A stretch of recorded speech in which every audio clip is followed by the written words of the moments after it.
disgusting, and if you're defending Oh, what was that? I was just coloring in my coloring book. you're defending it. This lady's title is actually so crazy. I don't even know why she said that. Hello, my concerned friends. How are you doing? It is our midweek video, possibly a day late. I'm recording this on Wednesday night, and I am hoping that it doesn't take me forever. It shouldn't, because my notes are extensive, and if you saw my TikTok, you would see that. Today is the day that I am doing it. The long-awaited, thank you for your patience, deep dive on Melanie Martinez. I spoke up about Melanie Martinez back in, I want to say January. I actually have an entire playlist of a compilation of all of my videos on her when the coloring book started resurfacing and going around again. And it made me literally sick to my stomach. I'm not going to give Melanie Martinez any grace, any benefit of the doubt. I'm not going to be mean and things like that, but I'm seeing this situation as exactly what it is. And as a survivor of multiple forms of child sexual abuse, it absolutely sickens me that there are people out there that will romanticize and fetishize something that has deeply traumatized not only me, but millions of others, and probably a lot of her own fan base, when she herself has never gone through many of the things that she addresses within her artwork. But before we dive into the chaotic and very disturbed world of Melanie Martinez, I wanted to give you guys a quick, really exciting life update that you probably already know what I'm going to say if you follow me on TikTok. We are in the process of saving up our money so that we can move to the coast of North Carolina, where we don't know yet. What we do know is that you need money to move. So we have been saving like crazy. When I shared this on my TikTok, a lot of people wanted to know why, because, you know, Virginia and the mountains are so beautiful. Here's the thing, okay? Here's a little bit about me. I grew up in and around St. Louis, Missouri, all the way as north as around like right in St. Louis, pretty much all the way down to DeSoto and pretty much a lot of spaces in between due to foster care. So I've experienced multiple aspects of the Midwest, specifically in Missouri, of course. And then I also lived in Pensacola, Florida for about 3 years when I was going to college there at a Christian college. We don't talk about that, okay? That was a very dark time in my life, possibly one of the darkest.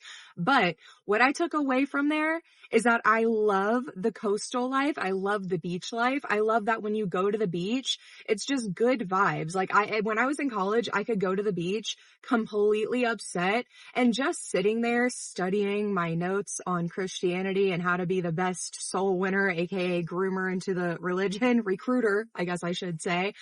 It just made me happier just being there, smelling the salty water. I absolutely loved it.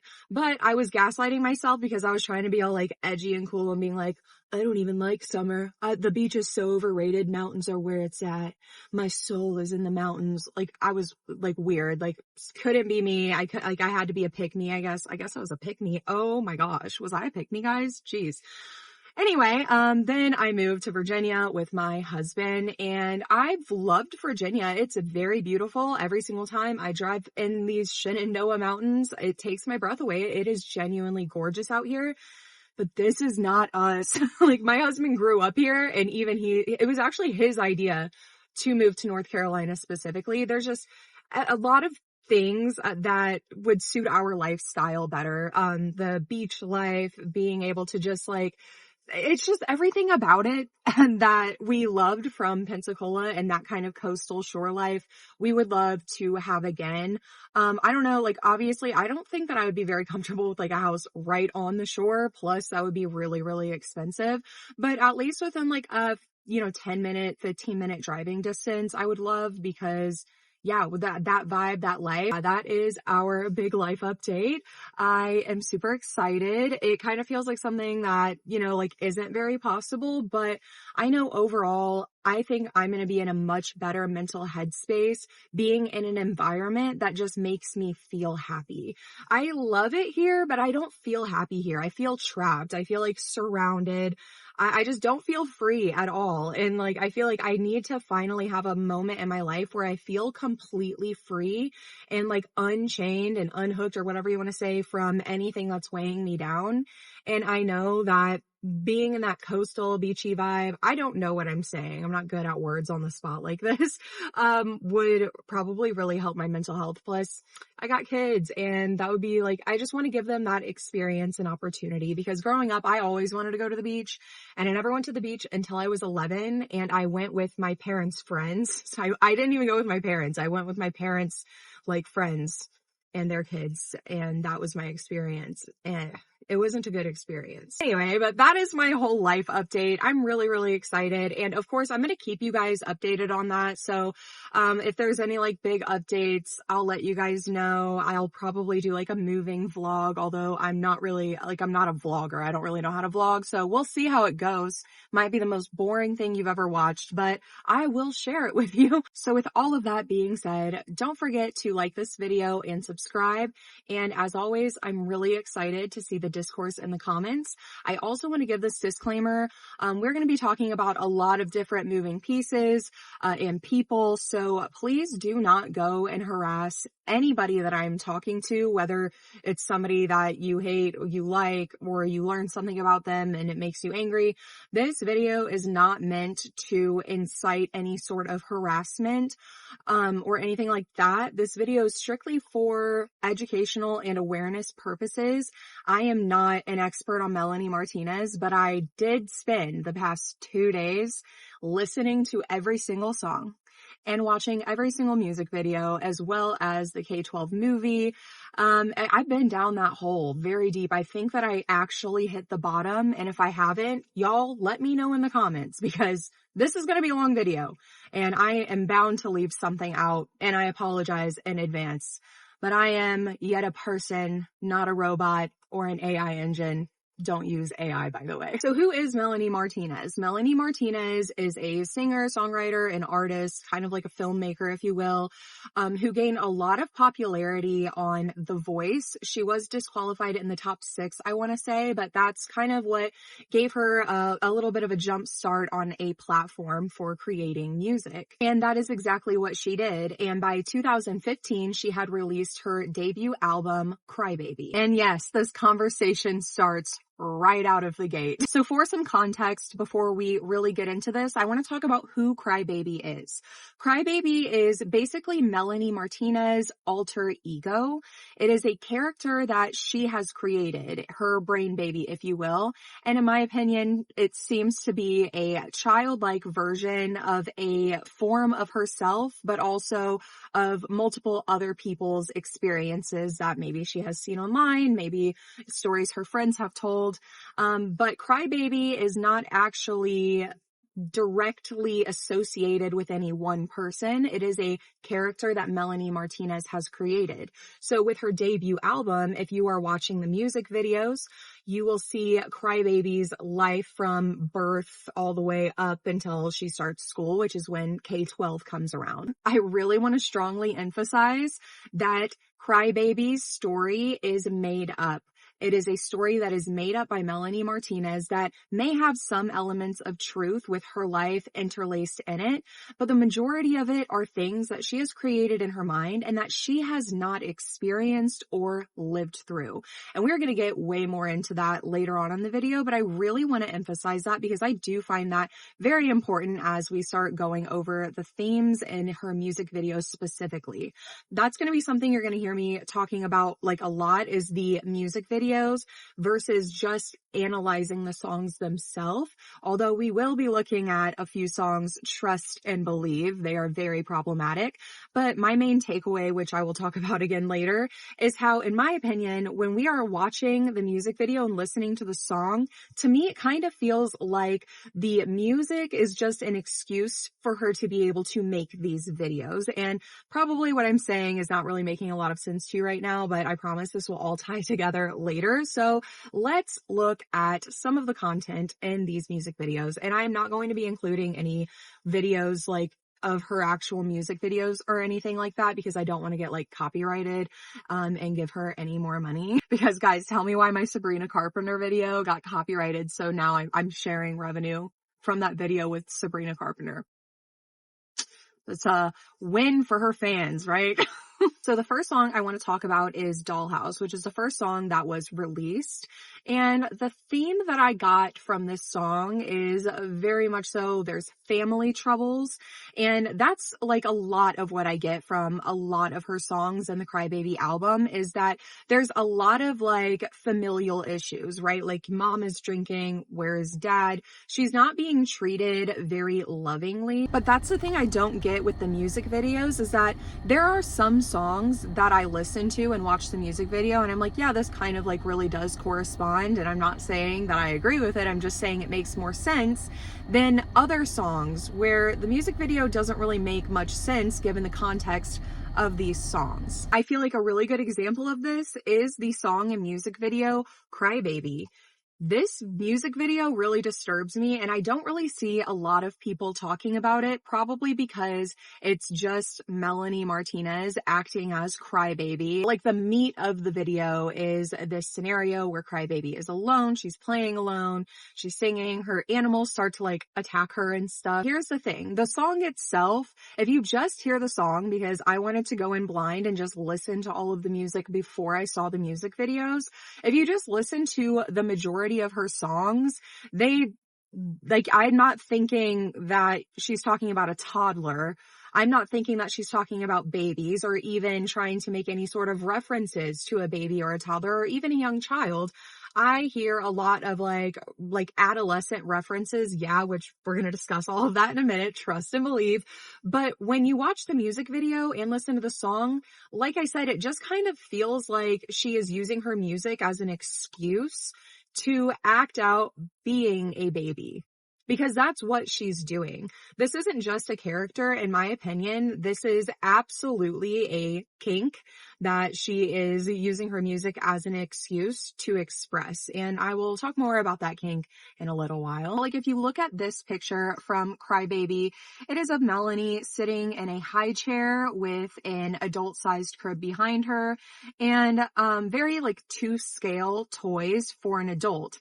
And I want to burst your bubble here. No, those were not specially made for the Crybaby album, for the music videos. Those are things that you could buy because there's an entire community of people who use these things. These were not specialty made. You have to be like in the know to know how to get them. Here's where we run into a big issue is this isn't just acting. This is age play. I'm going to have this full review linked in my description, but I wanted to read you a little snippets from the review, Paraphilic Infantilism, Diaperism, and Pedophilia. So when you scroll down to the section snippets part, it says paraphilic infantilism and concept of age play. Age play is a type of role play in which a person pretends to be the one of a younger age or the one of an older age. Most commonly, the person engaged with the age play prefer to be a child or an infant. The term paraphilic infantilism used to describe the condition of a person who gets sexual arousal by being a baby. Adult baby syndrome also describes the related phenomenon. Infantilists enjoy wearing nappies, crawling on the floor, bottle feeding, sleeping in a big crib cage, playing, etc. Paraphilic infantilism and BDSM practices. In the context of BDSM, which is bondage, discipline, dominance, submission, and sadism, masochism, the inherent gratification in the play is derived from controlling the partner in a dominative way and acts of being controlled in a submissive way. Role-playing in the form of school teacher and child involves humiliation of the child who plays a submissive role and school teacher who plays dominative role. The role-play involves spanking or wearing diapers as part of humiliation, etc. So after reading that, I want us to look back at some of these pictures from her Crybaby album, as well as whenever we get into the K-12 album, through a little bit of a different lens. I want us to really pay attention not only to the scenery and the background of a lot of these music videos, as we have baby dolls, stuffed animals, baby toys, even some toys that my own children have, which just add a whole other level of disturbing to this entire situation. But here she's wearing like these little booties, like little like slip-on booties that babies wear. She is wearing a very infant-like, child-like, vintage-like shirt as well as some overalls that are very childlike. She actually has an outfit that I swear I literally wore when I was a baby, and I've put one of my kids in. And it really disturbs me. But pay attention to the crib in the background. If you watch the music video to Cry Baby, she actually opens up one of the music videos with laying down in this crib. So it's not like this crib is just like enlarged in the background to make it more lifelike and realistic. This is a real adult baby crib. And we're going to talk more about where this whole fetish and kink comes from later on. But I'm asking you to trust me, bro, till we get there, and just take a mental note of all of these things while we're going through it. This is a picture from the song Alphabet Boy. And again, with the references in her lyrics to children and childlike things, something if you want to actually pay attention to, you're going to notice is that I don't really feel like she ever uses the words man or woman. It's always boy, girl. And when it comes to sexual acts, she refers to it as playing and playing house, which is extremely offensive if you're a victim of playing house. And if you are, you can raise your hand now and say, what the actual fuck? Even in the screenshot here where she says in her song, I'm not a little kid now. Meanwhile, you look like a little kid. The camera angle from above, the big cheesy grin, which I am not once in this video going to insult her appearance or her talent. She is, in my opinion, objectively beautiful. I love her whisker dimples. And in my opinion, I think she has an amazing voice, and I really like her style of music. It's just coming from the wrong person. Like, it's such a shame that somebody with so much talent and beauty is such a weirdo. Let me just keep going because I'm just getting ahead of myself now. We see an image in the music video for Soap with her topless wearing a bib with like filtered or like edited giant baby eyes. Like, again, a normal person who is trying to spread awareness on child sexual abuse, who's trying to spread awareness on childhood bullying, who's trying to spread awareness on child abuse in general, would not act out happily the child abuse, which is a theme we see time and time again. And I'm constantly seeing her fans defending her by saying, you just don't get it. It's art. It's vent art. It can't be vent art when you have not experienced it. It can't. I cannot create vent art of me being sad about losing my mom because one, she's not gone yet, and two, when she is, I'll be celebrating. To create a story of a situation on my own that I have no experience in and I have no idea what I'm talking about it, and use that as my platform, the way that I'm making money, and under the guise of spreading awareness while doing it so distastefully, by literally acting it out and sexualizing childhood and childhood items and childhood things with a smile on your face most of the time in your music videos, is such a direct slap in the face to all of us who have actually experienced the things that she is talking about. And now I already know, unfortunately, there's probably going to be some comments from the Melanie fans saying, well, she's just portraying the character of Crybaby, who is a baby, a toddler, a young child. And, you know, babies sometimes don't wear shirts when they're eating and they're wearing a bib. It doesn't matter. Duh. And guess what? That child shouldn't be posted online either. So why is a grown woman with a set of tatas portraying a child in this situation? This is not awareness. This is exploitation of survivors and victims' stories, our real life stories that we have to carry around forever, that we can't run away from. Something that we have to create a better reality in our head. We don't create the nightmare and hell that we lived through. And it's the same thing in Training Wheels, where we see a portrayal of two they're clearly adults, but they infantilize them. They do the man's makeup to make him look more young, more youthful, like a little boy. They make Melanie obviously look like Crybaby, who's supposed to be a little girl. And what does this entire song talk about? Having sex. And in the music video, they are portraying young children talking about getting fully undressed. It is completely inappropriate. It's beyond inappropriate. It's unnecessary. It is unnecessary to make the character of Crybaby a literal baby, infant, young child. Why are we deliberately choosing infantilization of these themes and characters? Why are you creating that scenario in your head? And it's never with the air of, this is really bad and it needs to stop and this is happening to people. Can't you guys pay attention and wake up? It's glamorizing it. It's glorifying it. And a theme that I noticed time and time again with her music is that she almost makes it seem like Crybaby wants some of the bad things that are happening to her. Like, she is almost making it seem like Crybaby is the one initiating a lot of the things that she goes through. Tag Your It. In my opinion, Tag Your It is a story about a girl who is drugged and captured and probably sexually assaulted and or raped. But she gets away. And the music video is portraying this by once again having Melanie in this very Lolita vintage baby doll-esque outfit, skipping around. The childlike mannerisms are something I think that a lot of people are choosing to ignore under the guise of she's acting as a character.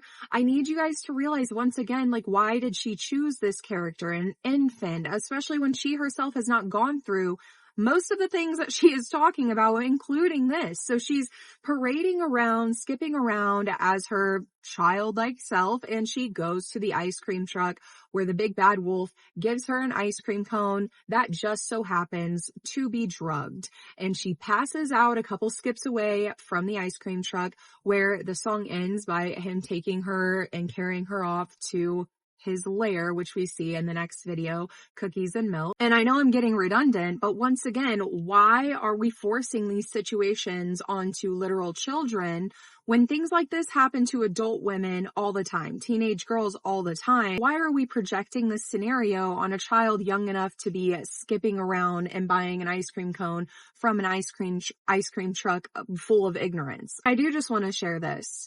As somebody who was assaulted while being drugged, I find it, again, incredibly offensive. This is not an accurate portrayal of so many of us who have experienced this in childhood.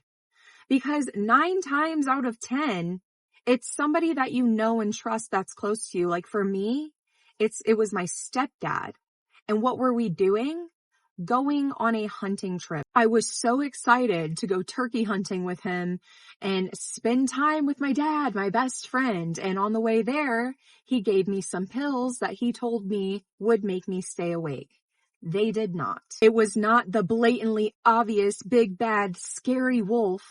It was the man that I considered my best friend, my father, the one who I could trust with anything and go to with anything. Then in Cookies and Milk, she is able to poison the big bad wolf and she escapes. Once again, my main takeaway from that video was the childlike mannerisms, the overexpressive face. It's really disturbing. And of course, like the Lolita vibes, once again, it's just very hard to see that, a full grown woman doing this. Because we have to remember who is watching, okay? And there is an interview where she does talk about who her age, audience, range is. So don't come at me yet, but she knows that it's young girls.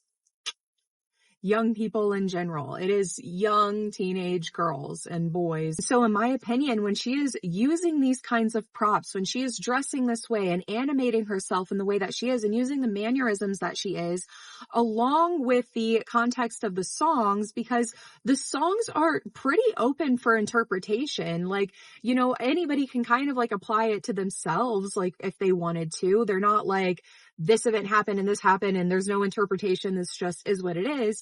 I can see how that's very appealing to young people and young girls specifically. And the cute baby doll aesthetic I see completely as well, because that's how they are seeing it, is a cute baby doll aesthetic, as they should, because they are still children. What they don't know is this baby doll aesthetic combined with the content of the songs, combined with the mannerisms and the props, they don't realize that they are participating in age play.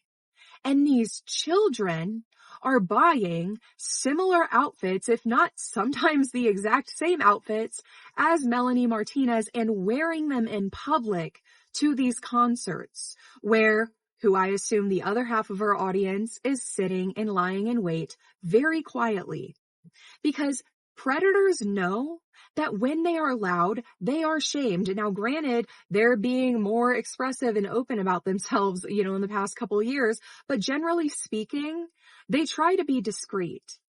So I have to ask myself, I wonder how many people who enjoy age play and the dominant position are going to Melanie Martinez concerts, not only to see Melanie Martinez act the way she does, which we will get into in a little while as well, but also because they now have an entire sea of anything they want to look at various ages. Now we are on to Pacify Her, which again, the song can be largely open to interpretation. You could apply it to your own situation. And that's, like I said, kind of a running theme with her music, which I don't think is a bad thing. The nature of the material and everything that comes along with this and targeting young girls, yeah, I think that's a bad thing. But I don't think it's wrong when an artist leaves things up to interpretation. I actually think that would probably be really hard to do. And it would take a lot of skills. So I'm not dogging her for that. I am, however, dogging the music video because, once again, unnecessary. It's just unnecessary for her songs to be portraying them through the lens of a baby or a toddler, or, as we'll see in K-12, first graders. First grade. Something I noted in Pacify Her is, once again, using the terms like boy and girl when it should be man and woman, because the scenarios that she is talking about is for adults, not kids, not boys and girls. Similar to what I said in my Sabrina Carpenter video, and a lot of people mentioned in the comments, is like Miranda Sings, is using terminology like this when you know who is listening is grooming.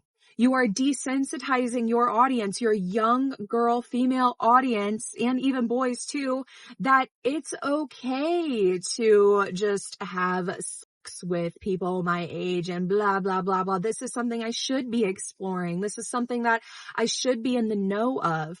And I'm going to say this again, like I said in my Sabrina video, I am in no way, shape, or form saying that teenagers should never have relationships and should never explore that side of themselves. I'm not saying that, okay? I was a teen once. I get how it is. But it is never the responsibility of an artist to tell your kids what they should and shouldn't be interested in, when they shouldn't and shouldn't explore what they're interested in. And they definitely should not be making your child think that it is normal and acceptable to just be free with the sex and just, I'm having sex and sex is so normal for kids my age. It's not. Kids should be kids. And I know my younger audience hates to hear me say that. I get it, because I was a teen once too, and I hated it. But it's true. I said this in my Sabrina Carpenter video. I'm going to say it again. You do not have to have relations in your teen years to know what you want as an adult, or to even have good experiences as an adult. You don't need to feel pressured by others and by society, and especially your favorite artists that you look up to do certain things in a certain period of time, or to make you feel like you're falling behind because you aren't or don't want to. Moving on to the content of the actual music video though, atrocious. So the way I'm interpreting it is Crybaby is jealous that Blue Boy is giving the other girl attention. Other girl is jealous that Blue Boy is giving Melanie attention. It's like this love triangle, right? Okay. Again, we're talking toddlers. Toddler age. That is what she's portraying. She is crawling around on the floor, playing with blocks and toys, again with the baby-like mannerisms and things like that. Like, she is doing this on purpose and talking about sexual content in the context of toddlers/children. And then when the other girl, the other woman, starts to get really jealous, she stands up and exposes her bare chest to this boy, this man who is portraying a toddler boy, a young child boy. He's also crawling on the floor and acting very childlike as well. It's very disturbing to me. This to me is not screaming awareness. In fact, when I watched this video, it felt again like she is portraying that crybaby is the one who is trying to initiate these acts, as if a child can come on to an adult and as if any of the blame could be put on a child at all. But we'll see later on that she likes to blame children, which makes me even more kind of scared of her. Let's move on to the K-12 album, which I know I did not cover every single song on Crybaby. I have the same opinion for like all of them. To me, the songs are not matching the context of the music videos, and the music feels like an excuse for her to be able to play out this age play fantasy character that she has created in her head. It feels to me like she has like been having this crybaby storyline brewing for a while, and she created this music just to have an excuse to see it come to fruition and to actually play it out. This is a theme that carries over to K-12 as well as the film for K-12. So K-12 starts out with Wheels on the Bus, and in the music video as well as the song, once again, it's extremely, extremely disturbing. We are talking about adult themes in the context of kids. And now again, I'm telling you, first graders, okay? And I'm saying first grade because if you watch the K-12 album, it actually pans to when Melanie and her friend are going up the stairs and are figuring out what classroom they're in. They say 222, it shows 222, and it says first grade. So I'm saying first graders. And Melanie fans can come at me all you want. I'm saying first grade because that's what she said. First graders, okay, are on the way to school on this bus. And again, it's talking about these students doing sexual activities with each other, talking about he has his hand down her pants and she has hers down his pants, and the bus driver's trying to take a peek, like first graders. And I'm not saying that doesn't happen, okay? I'm just saying, like, why are you creating this fantasy in your head and creating this scenario and also having these actors act it out? And again, with the outfits, what they are wearing, it is so childlike. And I know that she has said in interviews that she draws a lot of inspiration from like the Who's and Grinch and Dr. Seuss. And I totally see that with like a lot of the boys' hair, but I'm not seeing anything but Lolita when it comes to the outfits and the fashion style, like Lolita vintage baby. It's very strange that these celebrities are picking the youngest possible girls to cosplay as in some of the worst situations to romanticize and glamorize. And if you watch the K-12 film, which I will get more into later, when Melanie and her friend, or Crybaby and her friend, get off of the bus, they stop and they bend over. And their very short, frilly, pretty little dresses come up, and the creepy, pervy bus driver gets an entire view. But Melanie fans will say it's to drive a point home because their underwear together said "f off." It doesn't matter. I need everybody to realize what plausible deniability is. She has plausible deniability, and that's why some of these things seem like such a fine line, and it's why some of her fans and some of you feel such a deep need to defend it, with the ending argument being, well, you just don't get it. You just don't understand. Listen, I am making a video this weekend on the Children of the Waning Star cult or whatever with that Gigi Jarvis girl, talking about cults and stuff. But I've said other times that it kind of feels like Melanie's following is kind of like a cult following. And I say that as somebody who has survived a cult. I was in the IFB church for like 6 years, I want to say. And I drank that up like as I'm eating. I ate it up, man. I ate it up because I was a traumatized foster kid who didn't know which way was up, down, left, or right. I didn't know what was good or bad. And these people apparently had all the answers. So I just trusted them and just went with it. You know what I mean? But that was kind of something that we were taught in the church, is like, if people aren't receiving your message, then what you have to say, well, you don't have to say it, but like what you say is like, well, you just don't understand because you're not saved, or you're misinterpreting that Bible quote because you're not a Christian, because you don't have the Holy Spirit in you. And that's why you're not understanding the exact words that you're reading and coming to your own conclusion for. And that's the same vibes that I get sometimes with these Melanie stands. It's like, I'm sorry, I shouldn't need like a 15-page dissertation on justifying this. I shouldn't have to just blindly accept it for it to be okay. And you shouldn't either. It's okay to criticize.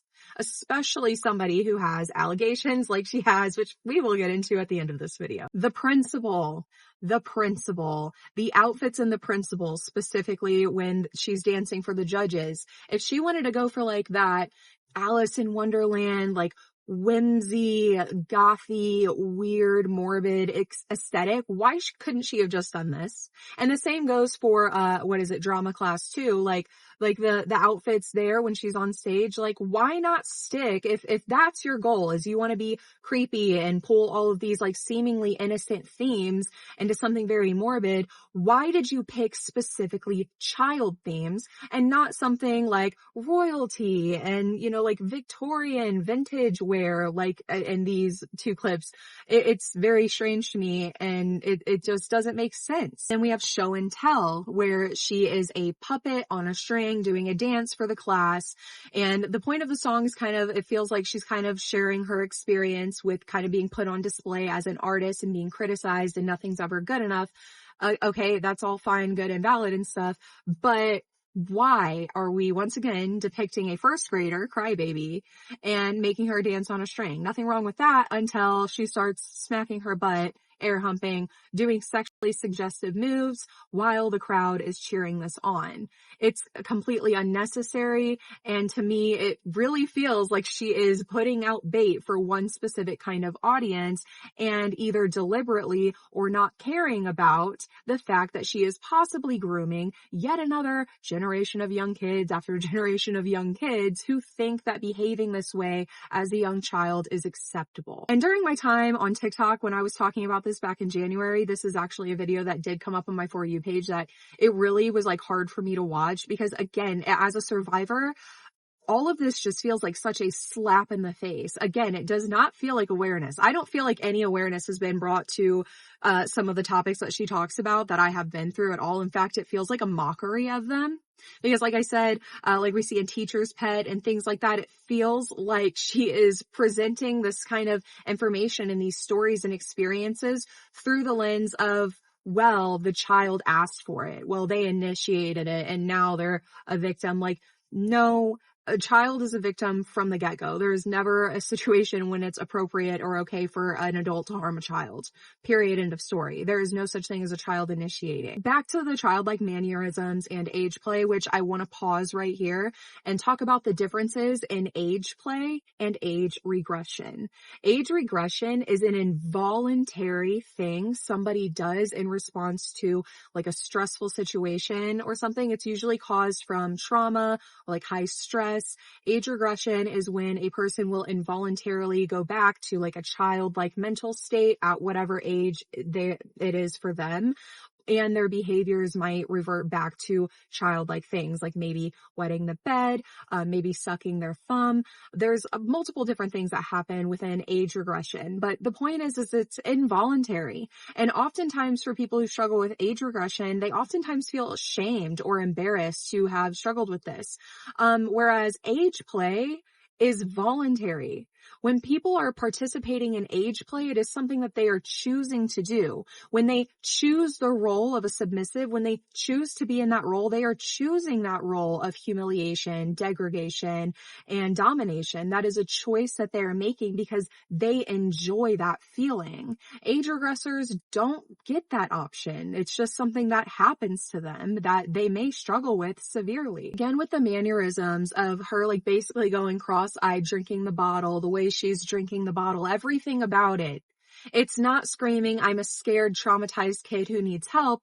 It's screaming, I'm a cute little kid and I enjoy all of these crazy bad things that are happening to me. This is so fun. That is a pedophile's playground. Are we not realizing this? It is a pedophile's play. A Melanie Martinez concert is a pedophile's playground. And I'm not saying you are a pedophile. I am saying that one might have been looking at you. And if it was me, that would make me super uncomfortable. Then there's Strawberry Shortcake, where she's once again portraying Crybaby, topless as a cake with the boys eating it. Okay, I'm gonna leave that where it's at, but I want to highlight this. People are now using that image with her topless as a cake, portraying Crybaby, you know, the first grader with her tatas out. Now people are taking that and doing fan art, and I have seen some that are literally depicting the exact thing, like the body and the cake, but of a shirtless toddler, like naked children. People are drawing child sexual abuse material. People are hand drawing child sexual abuse material because Melanie Martinez basically told them it's okay.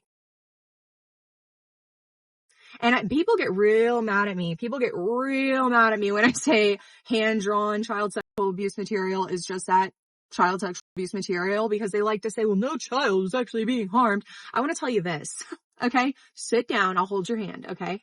You got it? You want to know what the most popular picture is saved to pedophiles' devices? The Coppertone logo. Yeah, you know the one with the toddler where the dog is pulling down her swimsuit? That one. That's the number one saved, like, that they all seem to have in common that they really like. So tell me again how drawn child abuse material is not still harmful, because these people start there. They start there and they work their way up. Now we have probably children drawing child sexual abuse material, uploading it, not even knowing what they're doing. They don't know. I don't think these kids, in fact, I'm going to say probably for certain that the majority of them, until they don't know what they're doing. They don't know that they're drawing child sexual abuse material and literally just putting that content out there for predators to see and then see, oh, this was a child who drew that. Let me follow this child. Like, they don't know that. That's why they need adults to tell them that, to guide them and to let them know, like, hey, like the music might be bumping. It might sound really good, but we have to be very careful about what we take as truth and about who we are supporting and letting kind of be our inner voice.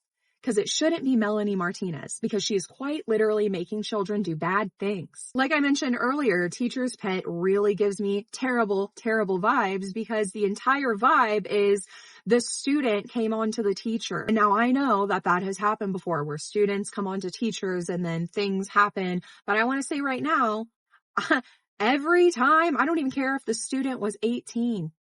They are a victim, because there is a power imbalance. And I wish people would understand that there is not one certain age where you can no longer be groomed.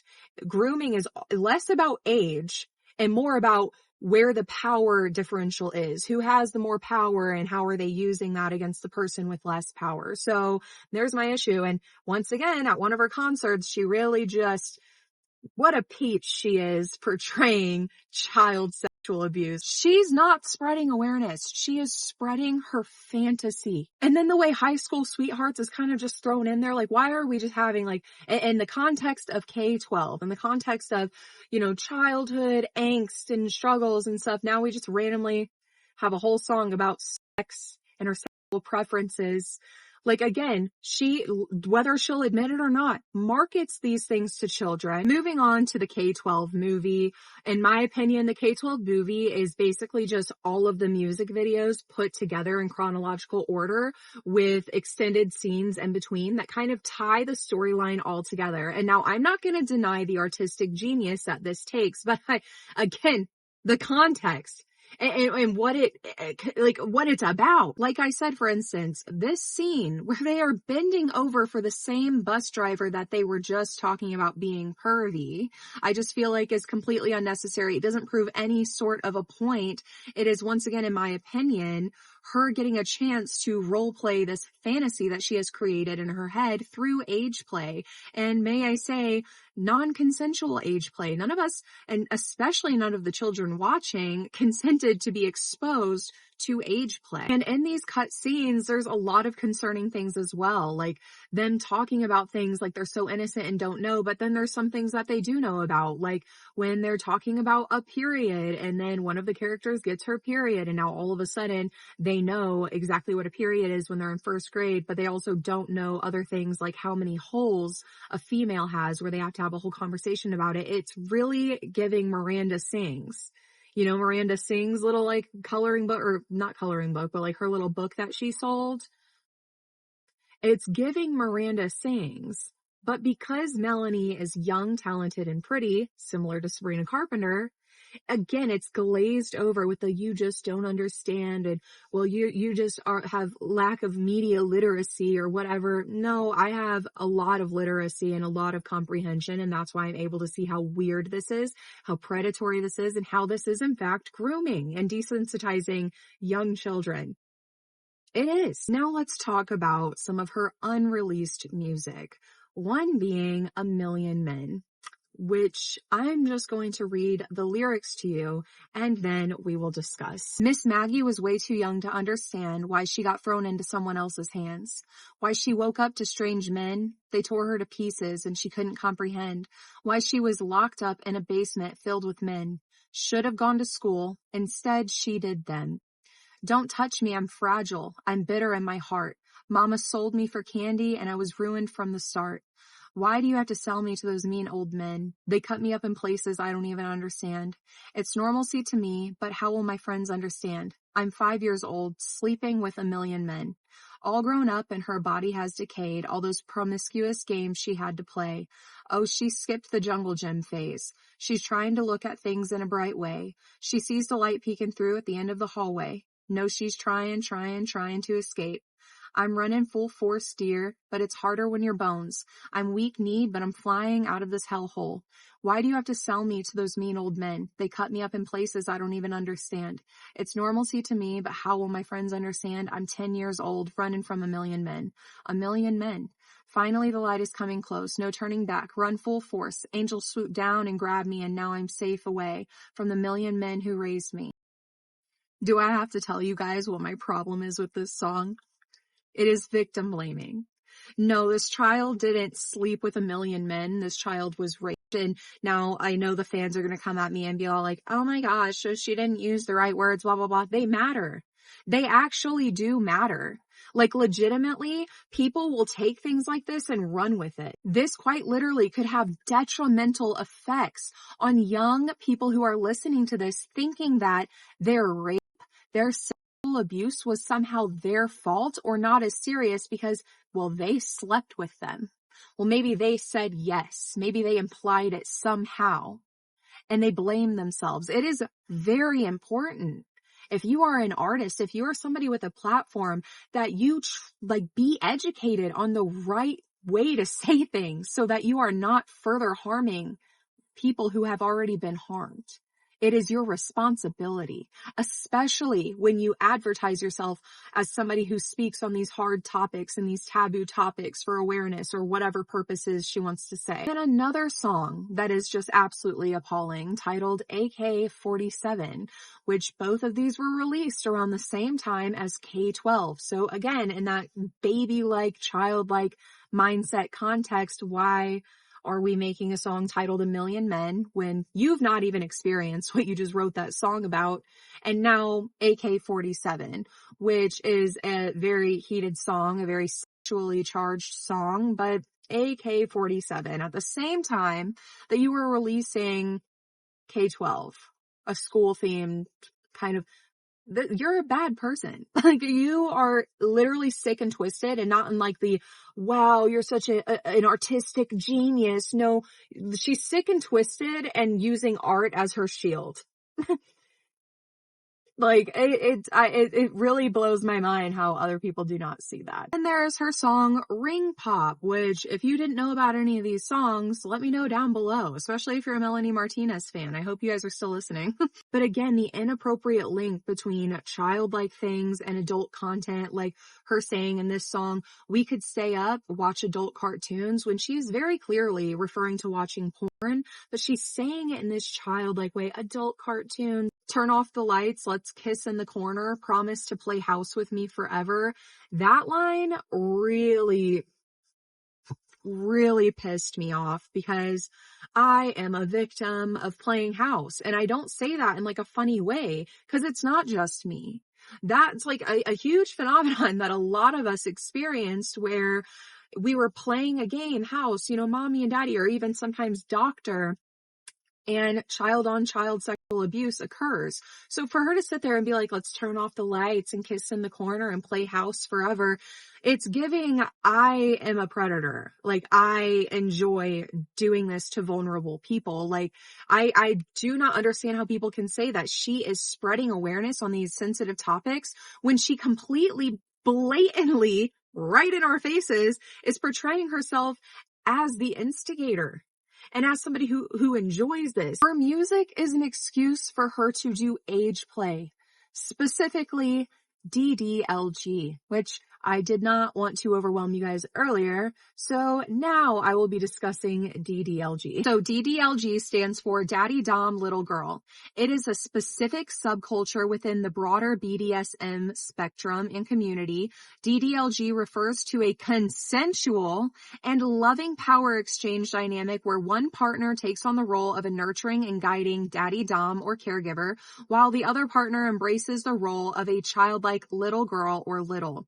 The origins of DDLG can be traced back to the BDSM community and its exploration of power dynamics and role play. And a common theme within this subset of BDSM, which I just want to put my opinion out there, I do not think that there should be any form of sexual anything, any kink or anything that involves children. And I understand that, like there may be like, nuance to that and stuff, but as a survivor, to me, it's just a huge red flag. I don't understand it. And to be honest, I don't care to understand it because I personally don't think I will ever understand how you can be sexually aroused while being humiliated and degraded, peeing in a diaper and literally being treated like you're an actual baby or toddler. And I don't understand how a normal person can be aroused doing that with somebody while they're in a mental state of being a baby or a toddler. I can't understand that gratification in the sexual pool, and I don't want to. I think it's extremely inappropriate, and I honestly do think it's extremely dangerous. And there have been many people who have personally talked to me and messaged me talking about coming out of the DDLG community after being groomed into it at a young age. It is a major problem, so we need to take it seriously when celebrities or any adult in your child's life is exposing your child to these kinds of communities. Because if you remember what I said earlier, young girls and fans are trying to buy the same outfits Melanie does and act like Melanie, as young fans do. I'm not even blaming them for that. Like, you should be safe enough to be able to do that. I'll put it up on the screen here, but actually some fans of Melanie actually found where she got some of her outfits. And this is what I was talking about earlier when I said that I get pretty disturbed. So if you can see here, again, with the baby doll aesthetic, the baby aesthetic, I don't care what anybody says. Like, she is very clearly trying to look like a young girl. Adults don't wear that. I know that we're going to say, oh, well, it's for the crybaby aesthetic. It's because she's playing a character. The character doesn't need to be a baby. It really doesn't. So here we go. Here's the outfit, the inspiration, everything she's wearing. This is the one that looks very similar, to what I wore when I was a kid and what I put my kid in myself. And so it's very disturbing to know what I know and see this. But what I want to highlight is down here where this person comments actually saying, my mom said she's going to order it online for me. And I can't help but ask myself, does your mom know what she's ordering? Does she know who this Etsy shop is? And if she does, like, I have questions for your mom. Like, these parents just don't care. They do not care. And there is even another kink that this pours over into, which is the adult baby diaper lover. Yes, it is a kink for wearing diapers, having your diaper changed. Once again, just being an infant and being viewed sexually as an infant. Pacifiers, the bibs, the mannerisms, all of these things are part of this BDSM kink that, in my opinion, she is role-playing and being able to act out her fantasy of. And now we are on to the Crybaby coloring book, which is what sparked all of the hatred from the Melanie fans towards me when I posted about this back in January, and I stand on what I said. This is absolutely depictions of child sex abuse. And I stand on that even more so after having listened to every single song, after having seen every single music video and the movie. Once again, portraying a baby, a toddler in these positions is unnecessary when the meat of the song is revolving around adult issues. We don't need to be exposing children to adult issues. And I already know, like, all the kids and like other people who are defenders are going to say, okay, but some kids don't have that choice and some kids do go through these things and they can relate to it. And that's awesome. That's great. It does not excuse her taking advantage of that. It does not excuse her creating material that could be triggering to those of us who have actually experienced it, not to mention, oh, the people who like kids are just eating it up. Of course, they're going to buy a freaking coloring book that depicts a toddler looking scared in a bathtub. And that was one that really, really got me, because y'all really want to sit there and look at me and say that's just how people sit in a bathtub. No, it's not. Literally nobody sits in a bathtub like that. That's not comfortable. Not to mention, again, crybaby is what? A baby, a toddler. Toddlers don't sit in the bathtub like that. And now you're going to say, oh, well, duh, that's why it's a cartoon. It's not real. I'm telling you right now, the way the knees are poking out, the way the toes are poking out, the face, the soap in the mouth, the hands, everything, that is deliberately drawn to look as suggestive as possible. And you can say that I'm the weirdo for pointing that out. I'm not weird. I unfortunately know how these people think because I lived with them. And then you'll say, well, the coloring book and the music isn't even meant for kids anyway. Duh. Duh. Do you think that it's children who enjoy looking at adults really dressed as children, or who enjoy content depicting children in suggestive positions? It's not. Of course not. It's the adults that enjoy this, guys. Come on. Not to mention, she doesn't have to sit here and say, oh, my content's not for children, or my content is for children, for her to know that children are watching. Which, again, we're going to discuss, because she did an interview discussing the ages of the people who watch and engage and come to her concerts. The people who get off on child sexual abuse material is not children, my friend. It's pervy adults.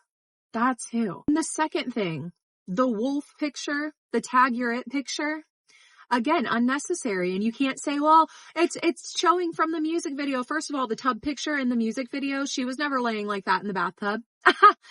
Melanie was never laying like that in the bathtub. So why was it drawn that way if it's all just supposed to be all tied together and interconnected? Why did they choose the creative freedom and liberty to draw a toddler that way?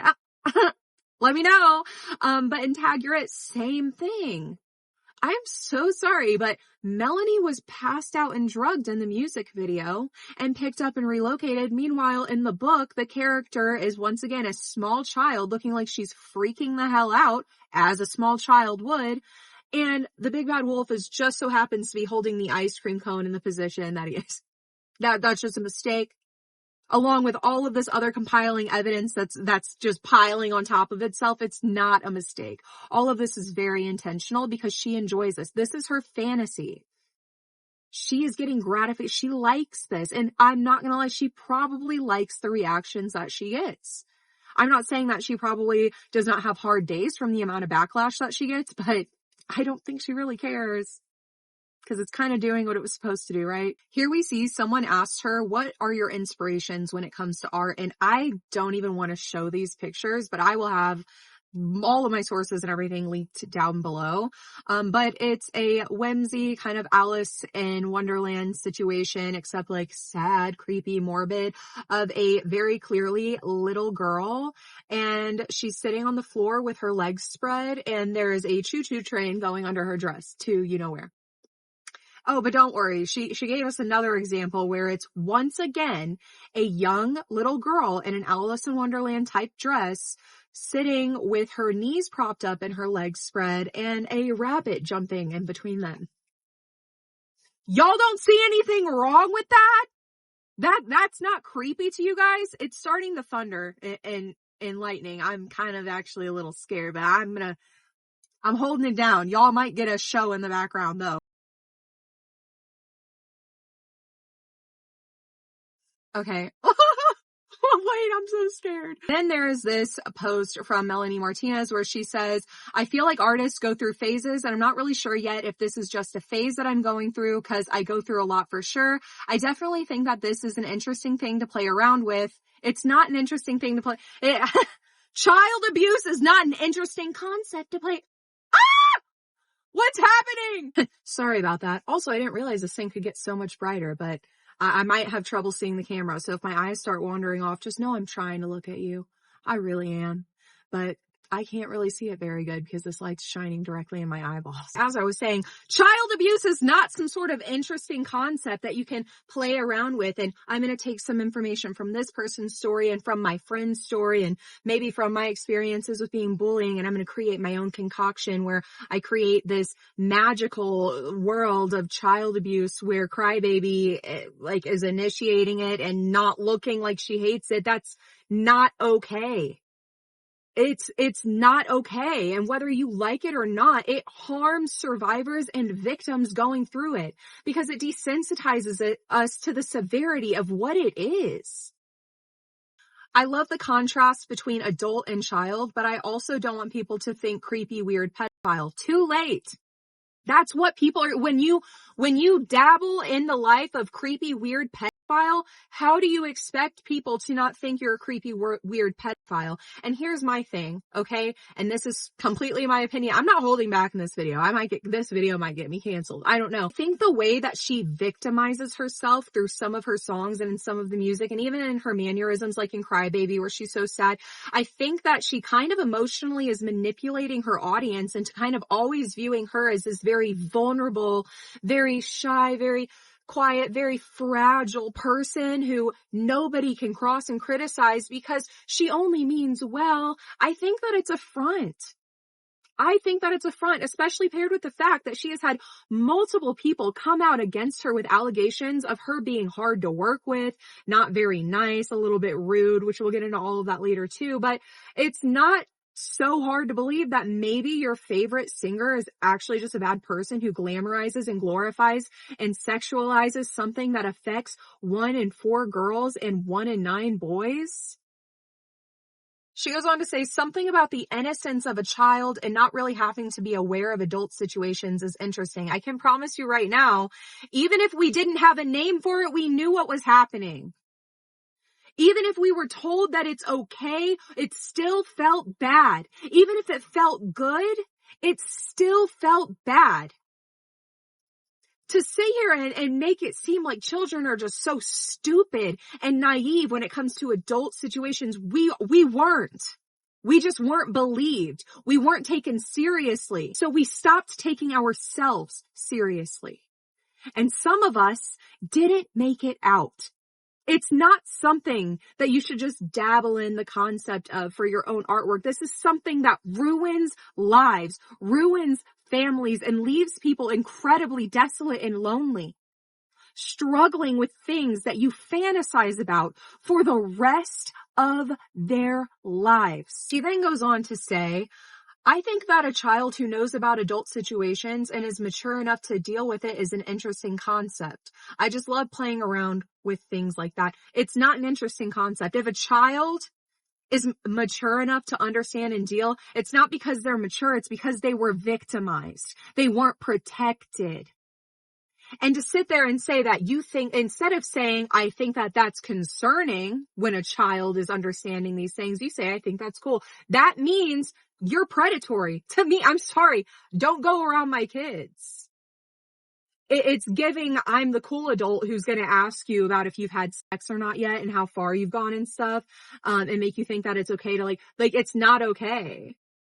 A child who knows too much is a child who was probably harmed or at the bare minimum, not protected. So now let's get into the interview she did with Vogue in 2016. You created a character for the first album named Crybaby. How closely does this character resemble your reality? To which she responds, well, I knew for a while that I wanted to name my first album Crybaby. I didn't really know why. At first, I was just really into the name, and then I started thinking about it more and realized that I was called a crybaby and made fun of a lot when I was younger for being overly sensitive and emotional. Growing up, I feel like a lot of people are taught that being emotional is a weakness, and I really wanted to overcome my insecurities with feeling out of control with my emotions. I wanted to write a song that would help me deal with that, and Crybaby was that song. I felt like that was me. It was just a self-description of how I've always felt my entire life. Well, since the character is representative of you and your emotions, are the songs all based off your life as well? Melanie says, I continued to write songs within the children's theme, but also always making sure that there was some sort of adult content behind everything, or an adult story or situation. There are some songs like Dollhouse, Taggerette, and Milk and Cookies. Those songs I don't really personally connect with the actual subject. I have a great family life and my parents are super supportive of everything that I do, and I'm grateful for that. But I've had a lot of friends who had issues with their family, so I've always loved writing songs about things that a lot of people don't usually write about because it's an uncomfortable subject or just depressing or whatever. To me, I think it's really important that everyone has music that they can connect to and music that will help them, because music is therapy for me, and I always want my music to be that for other people as well. Are you kidding? Are you kidding? Like, this is completely unacceptable and inappropriate. It's a slap in the face to survivors. And personally, you're not wrong or bad if you hear that and you feel like kind of betrayed in a way, because the way she portrays these things is like very close to her. And it's not because she's experienced it and not because she's felt the hardship of it. It's because she has fantasized about it. So much so that she has now created her own story. She has literally created a child and put that child through abuse on purpose for no reason. Bo goes on to say, what does your average fan look like? Here we go. There are so many 13 to 18-year-old girls, but there are also a lot of older people who come with their children who also relate to the music, but in a way that's not, I don't know how to explain it.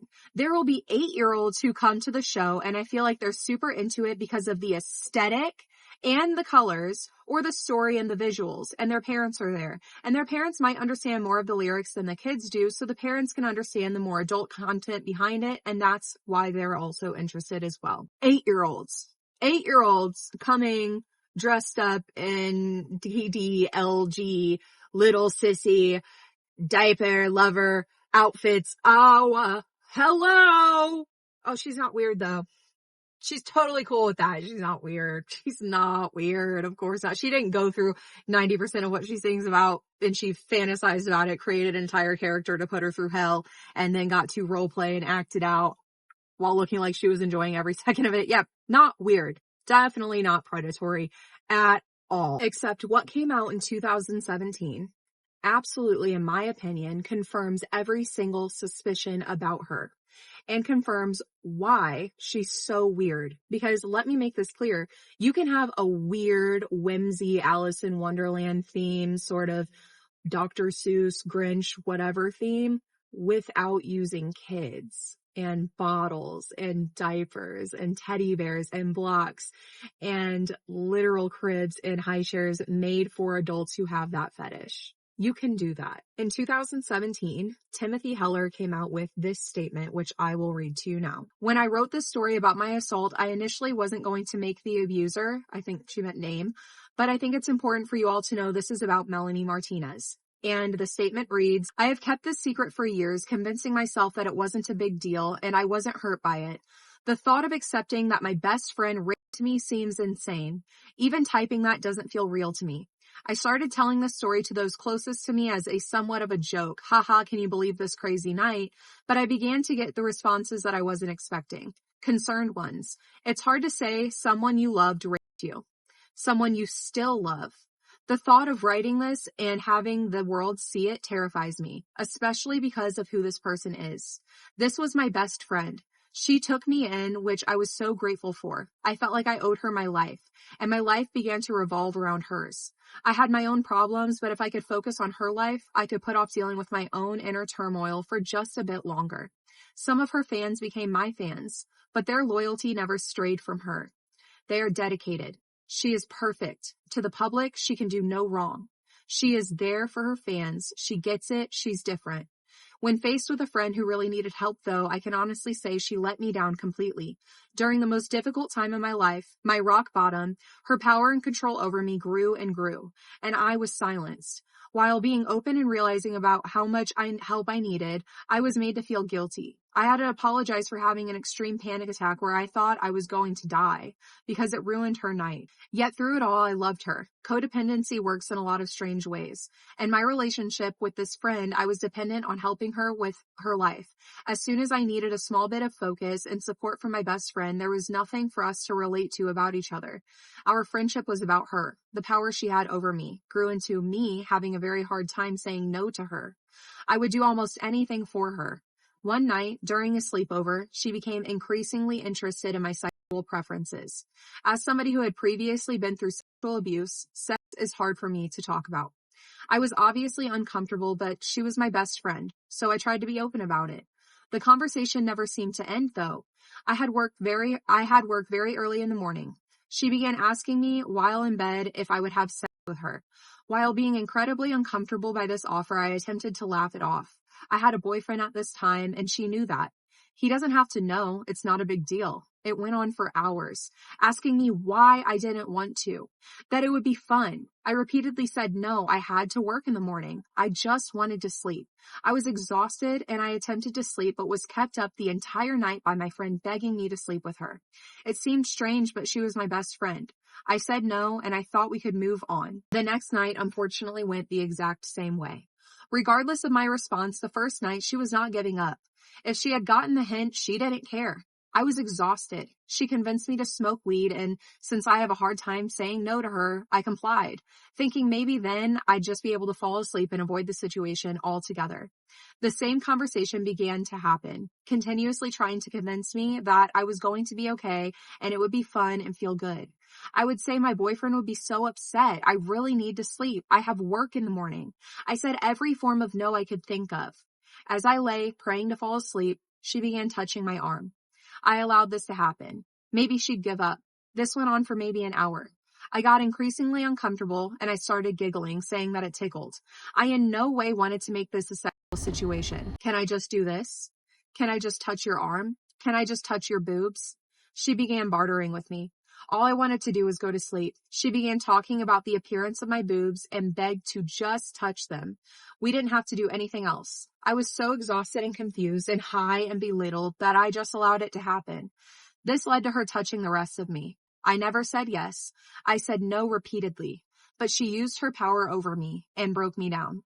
Just so there is no confusion, I was molested by my best friend. I lay still in shock, completely not reciprocating. I hate speaking so bluntly on this because it makes me extremely uncomfortable, but she performed oral sex on me, and then I was penetrated with a sex toy without being asked. That is what happened. The bottom line that I need to always remind myself is that I said no for 2 nights straight. It doesn't matter that I didn't resist during the action. I had been broken down. She knew I didn't want to. I made that clear. I didn't scream at her. I didn't force her off of me because I loved her. Because I just wanted it to all be over. We never talked about this night ever again. While it completely messed with my head, there was no way I could have been raped by my best friend, right?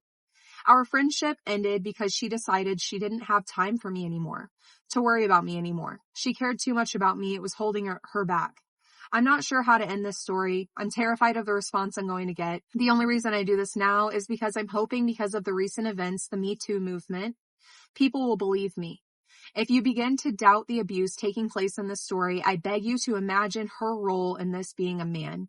Girls can rape girls. Best friends can rape best friends. Friendship does not equal consent. Silence does not equal consent.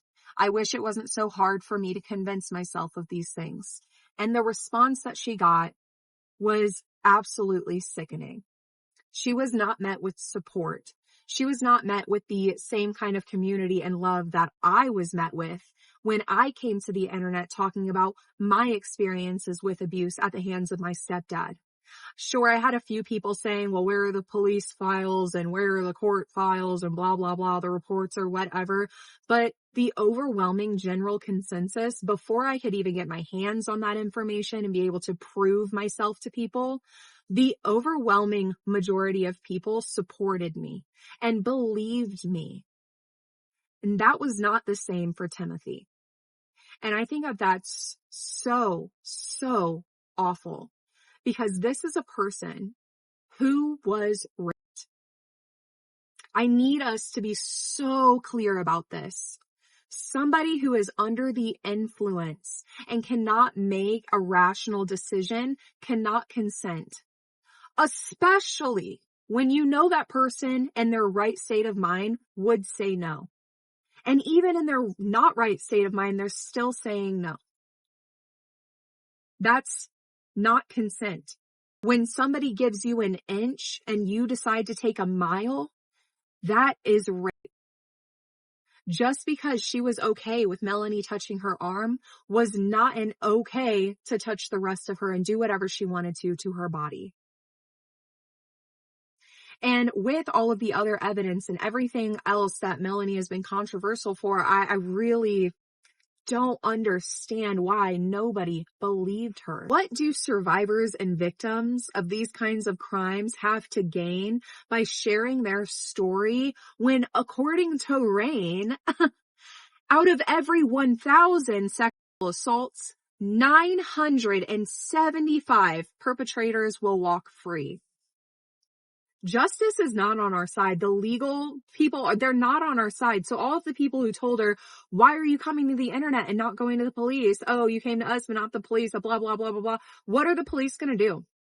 Because I'll tell you right now, my own experience, my parents confessed to a police officer when I was 14 years old that they had plans to distribute child sexual abuse material of me and that my stepdad asked my consent to do so.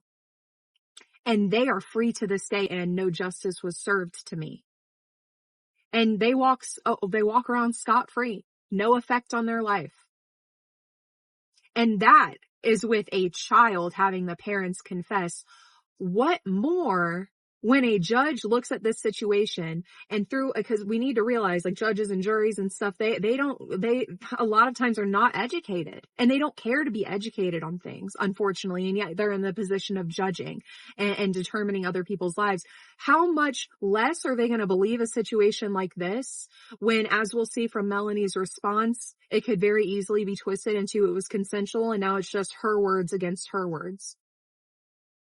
They don't care.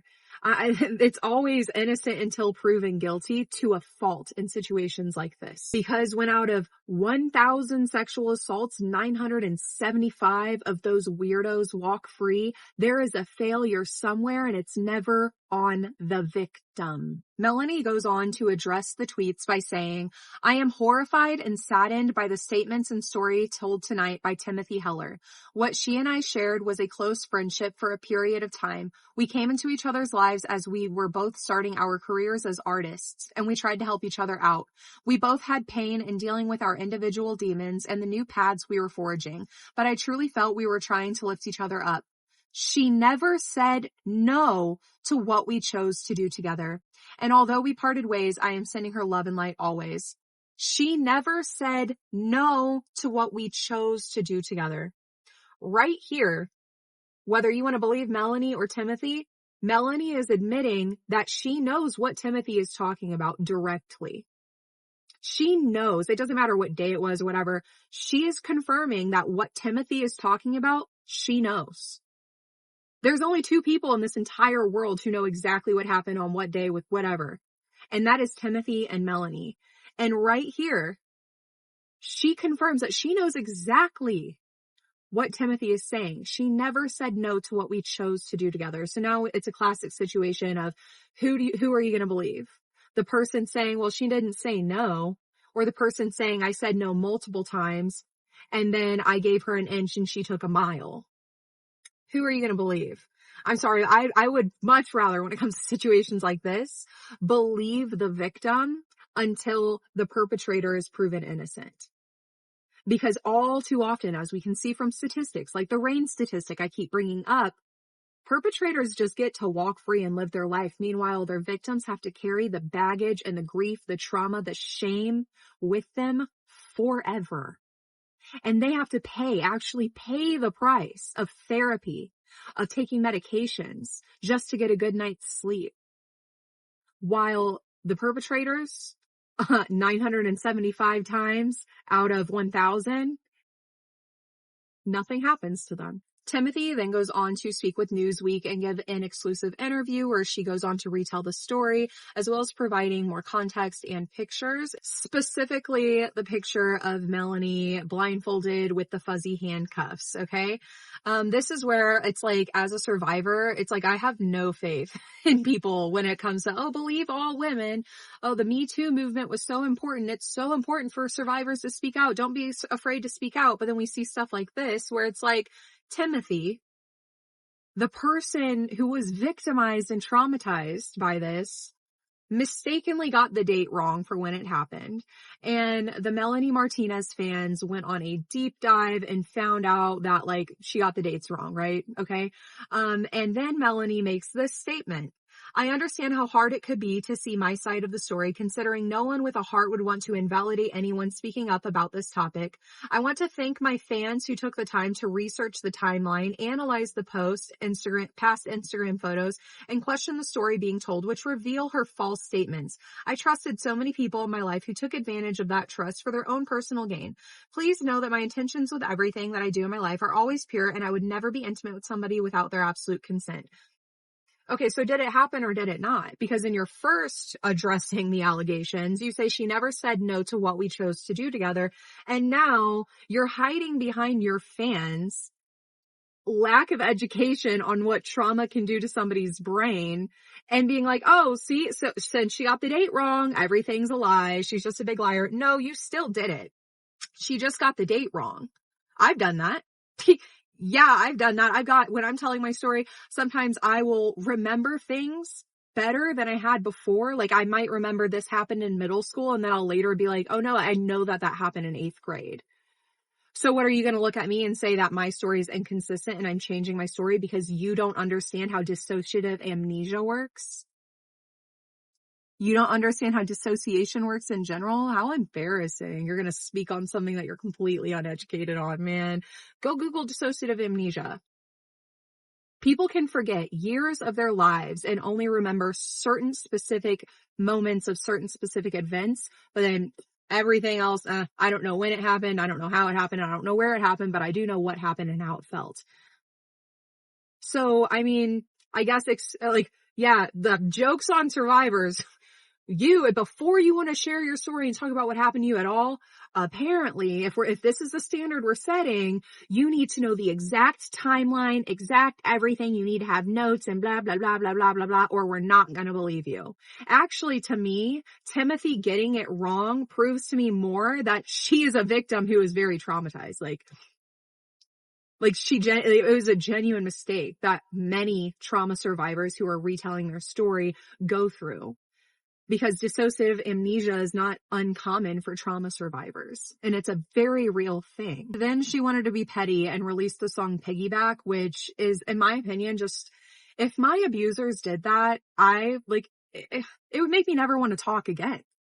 Honestly, genuinely put yourself in Timothy's shoes. She is a survivor of rape at the hands of somebody that she completely trusted and loved, which, by the way, it's not weird that she mentioned multiple times how she still loves her.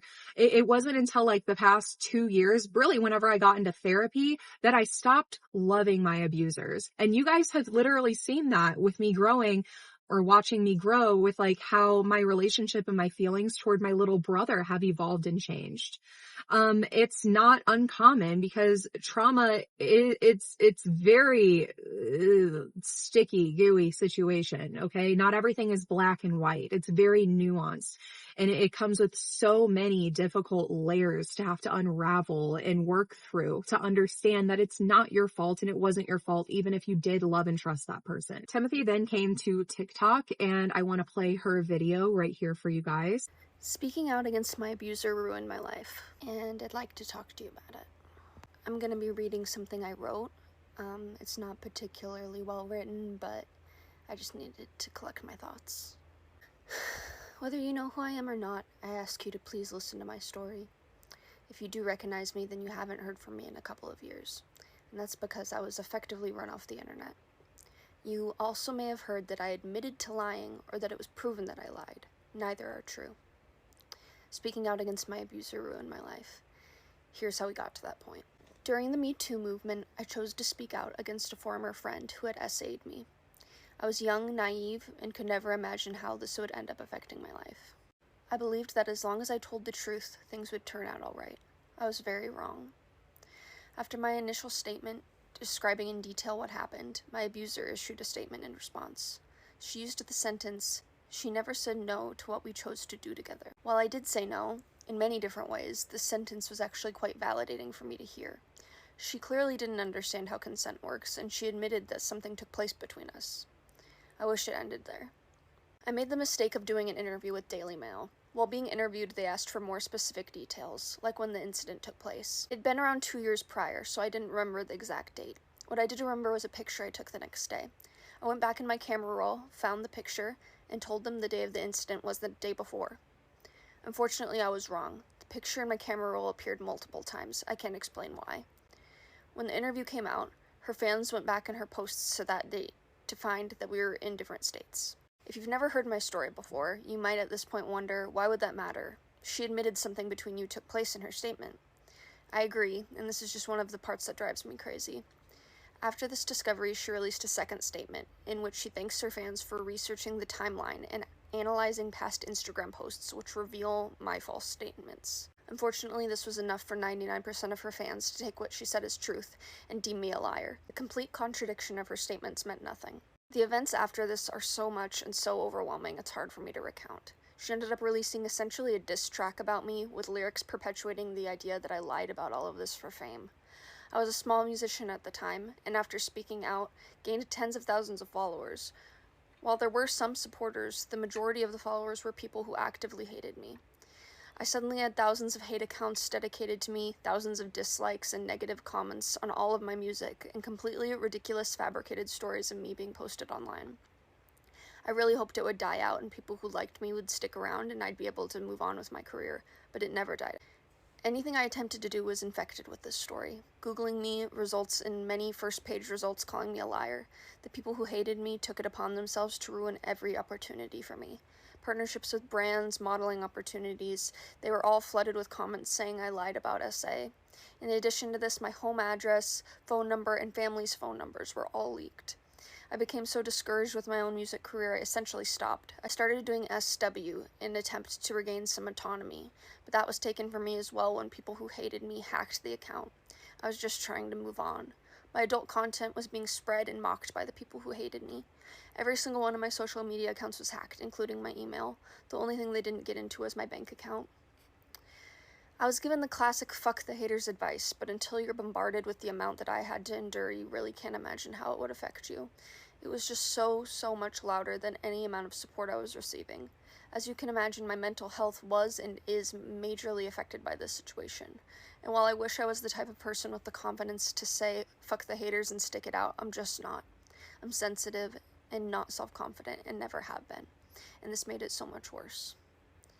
It got to the point where I could no longer put up with the abuse. Holding on to this public image was no longer worth the pain, and I deactivated all of my public accounts. In doing this, I also saw this as completely giving up on being a musician. I couldn't put myself through the public scrutiny anymore. So that's where I've been the past couple of years, in private. It was a huge relief to no longer be bombarded with the amount of hate I was receiving every day, but now I'm stuck with the after effects. I imagine every day the life that I could have lived if this all hadn't happened. Would I be the musician I always wanted to be? It's kept me in a complete freeze state. I won't go into too much detail about how much I've been suffering the past couple of years. Frankly, it's embarrassing. I wish I could move on. But I've never wanted things to be over more than I have now.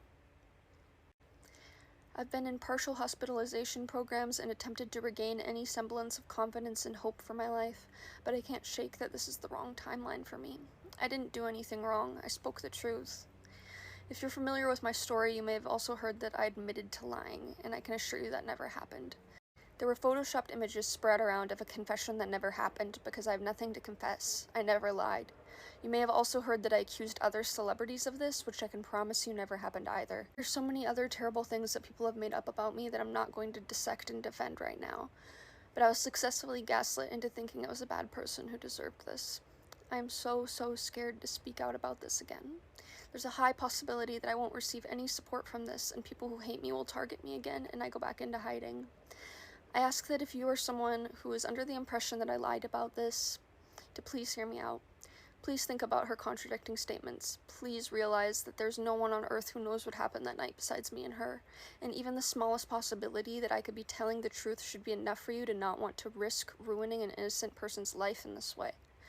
I'm completely exhausted from begging people to believe me for years now. I'm not sure what I'm hoping will come from this. It's gotten to be quite humiliating to beg people to care. But if you haven't heard my story before, thank you for hearing me, and I could really use your help in rewriting the false narrative of who I am and what happened to me.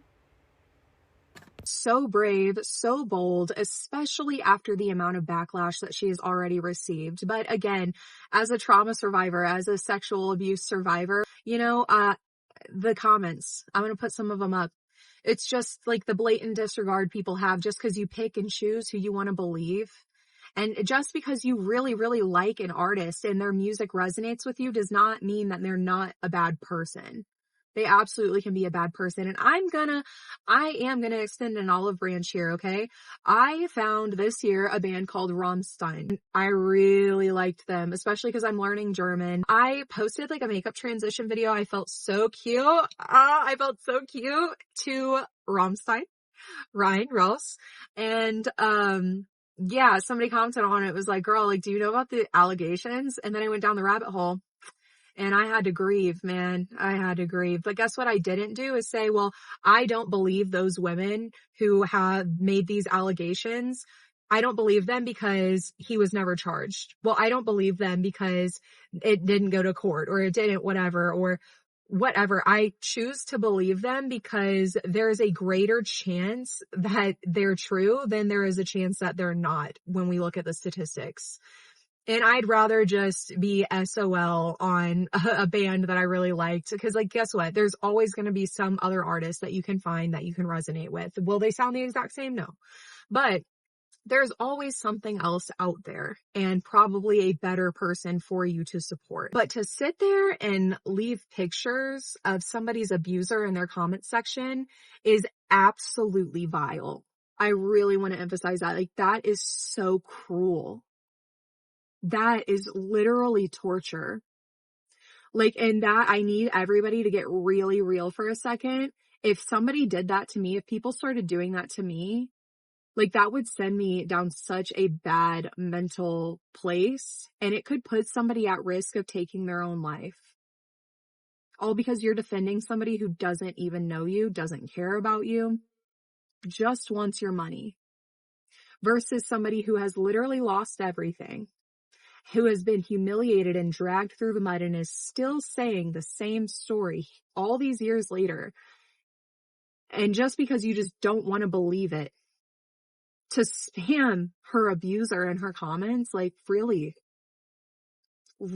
think about that, what you're doing. Bullying is a very real thing, and it doesn't stop when you're out of school. And it takes people's lives every single day. It's not okay at all. And I'm frankly so sick and tired of seeing it in Timothy's comment sections because it still happens to this day. Like, and anybody who does that, you should be ashamed of yourself. Genuinely ashamed.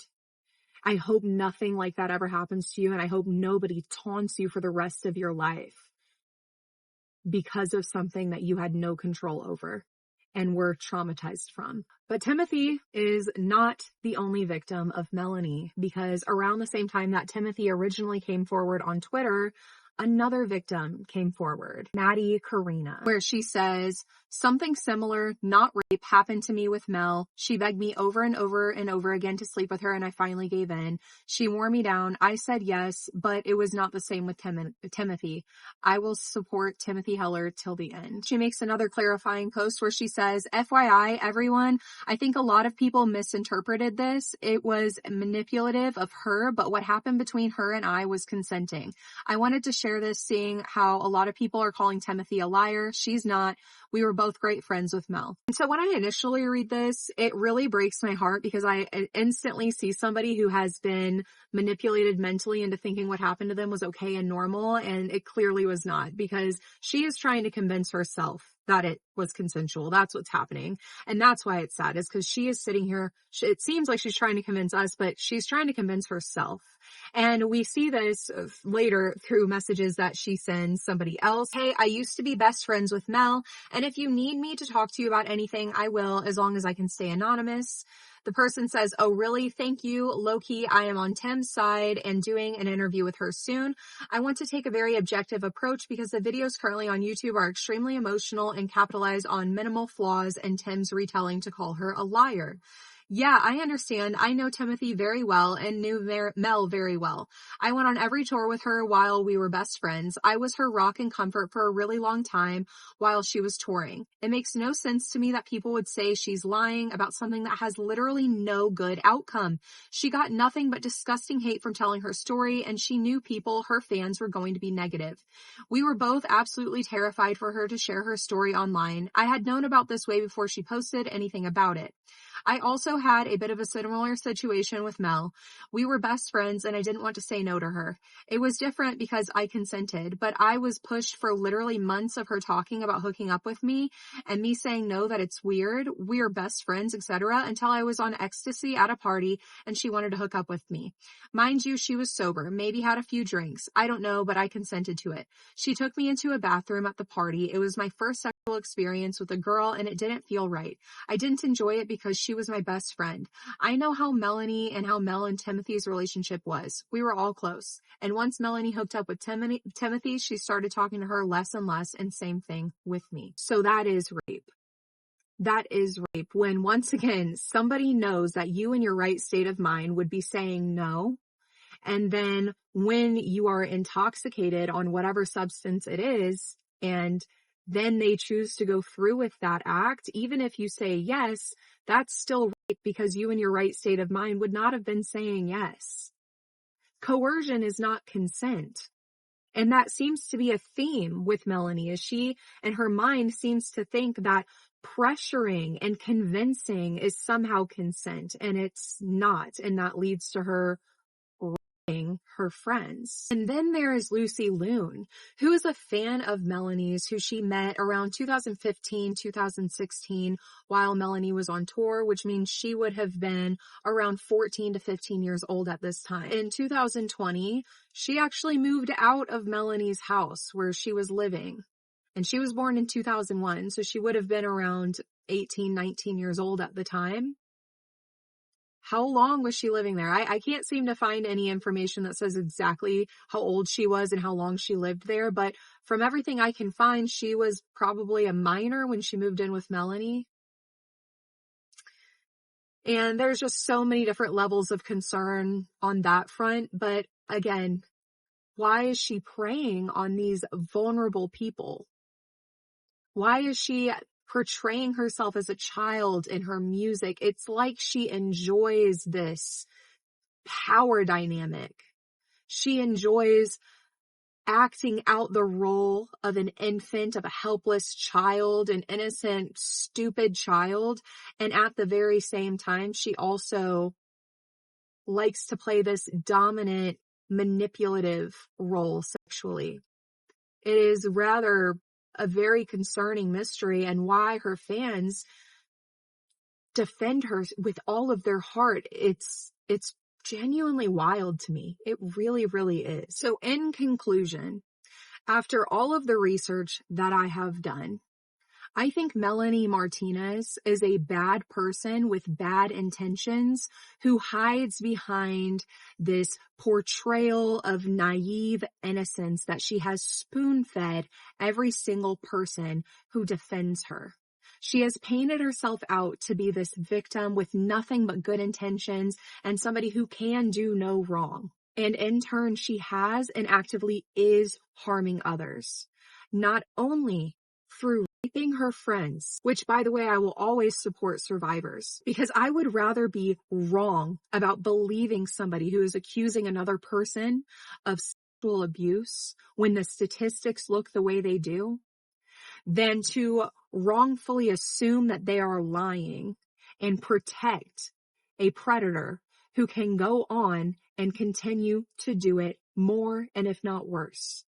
She knows exactly what she was doing with her art within her music videos, the movie, and her music, because she completely did a 180 for Portals, right? Now, yeah, it is just weird.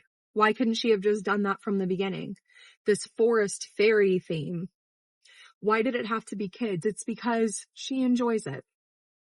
And she's probably getting tired of people talking about it and people connecting the dots. And this is a desperate attempt to overshadow the damage and harm that she has done. I really hope that listening to this video made you guys think a little bit more.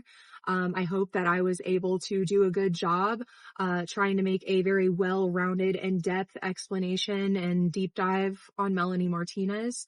I apologize if I did not do it justice, and if I left anything out, please let me know down below, let others know down below. And if you yourself used to be a huge Melanie fan, when was it for you that you realized this is not normal behavior at all, and this is predatory? Let me know down below. Share your story. I'm sure others would really appreciate seeing it as well. And to the Melanie fans, if you guys start getting nasty and like mean and violent, I'm just going to delete your comment. But yeah, okay, it's really, really late now. That was a long video. This is probably going to take me a while to edit, so it probably will not be posted until Thursday night. So it's probably Thursday night when you're watching this. Hi. In other news, I have a new nose ring and a new lip ring coming in because I get so many comments from people being like, you need to size down your lip ring. It's migrating. It's this or that. I had a right like size N, and then, it was like the pop top, like I don't know, the threadless, I don't know. And my kid grabbed it and pulled it out. And then I lost the top and then I lost the bottom bar. So this is like my backup. This is my backup. And I finally got a new one because I finally measured, because that's like why I wasn't buying any of them. Cause I'm like, oh, I don't want to get one that's like too short, but then I don't want another one that's too long. So we'll see if I got the right one. I'm really excited. They're really cute. And then eventually I'll go get my other side of my nose pierced again, because I did have this pierced, but then my nose ring fell out and I couldn't find it in time. So yeah. Also I started, dead stretching. Whoop whoop. I'm at 2 millimeters right now. So that's really exciting. And yeah, we're trying to move to North Carolina. So there's all of my life updates. I'm really tired. I got to start editing this now. So if you enjoyed that video, don't forget to subscribe, like, let me know your thoughts down below in the comments. And I will see you guys this weekend where we will be discussing the children of the waning star.